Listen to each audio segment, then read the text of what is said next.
सुप्रभातम छात्रों, आज हम लोग पठित अवबोधनम लेने जा रहे हैं। इसके पहले भी हम लोगों ने एक पठित अवबोधनम लिया था। वो आपके पाठ्य पुस्तक में स्वावलंबन इस पाठ से हम लोगों ने एक पैराग्राफ लिया था। पठित यानी पढ़ा हुआ, आपके पाठ्य पुस्तक से ही हम लोग एक चैप्टर लेते हैं, एक पाठ लेते हैं और उसी पाठ में से हम लोग एक पैराग्राफ चुनते हैं जिससे हम लोग प्रश्न पूछते हैं। उसी पे आधारित, उसी पैराग्राफ के आधारित हम लोग एक प्रश्न पूछते हैं। और आज हम लोग ऐसा ही एक पठित अवबोधनम लेके आए हैं।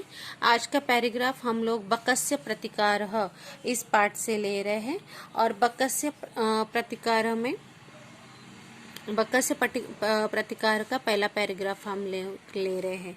तो अब शुरू करते हैं पठित अवबोधनम। प्रश्न इस प्रकार है बच्चों, अधोलिखितम गद्यांशम पठित्वा प्रश्नानाम उत्तराणि लिखत।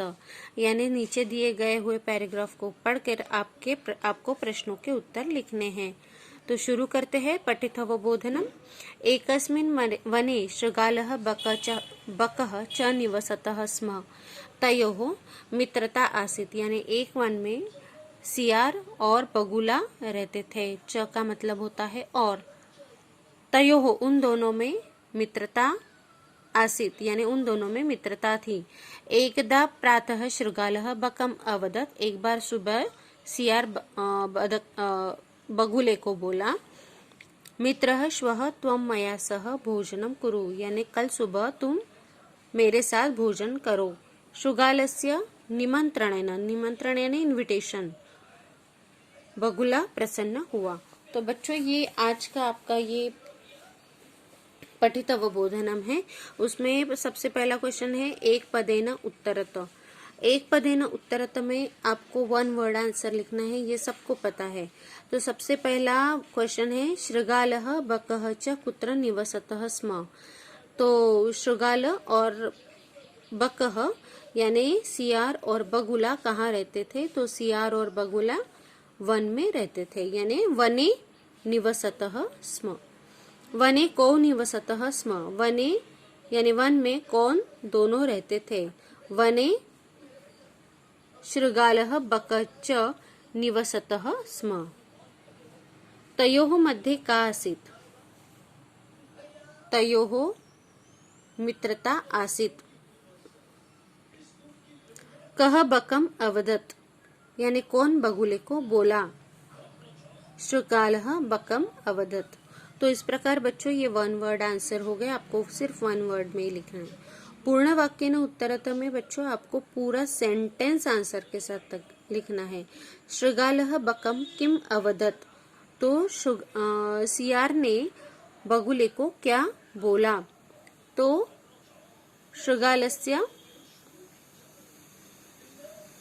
शृगालः बकम अवदत् मित्र श्वः त्वं मया सह भोजनम कुरु, ये बोला।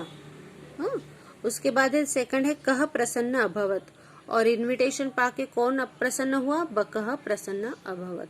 तो इस प्रकार बच्चों एक पदेन उत्तरत और पूर्ण वाक्येन उत्तरत आपका हो गया। थर्ड जो क्वेश्चन है वो बहुत इंपॉर्टेंट रहता है। निर्देशानुसारम उत्तरत, यानी निर्देशों के अनुसार आपको आंसर लिखने हैं। आसीत् इति क्रियापदस्य किम कर्तृपदम। आसीत इस सेंटेंस में कौन करता है? तो इसमें मित्रता यह करता है। यहाँ पे मित्रता यह करता है।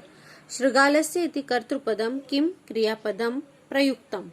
यहाँ पे शृगालस्य इस कर्ता का क्रियापद कौन सा है? तो अभवत।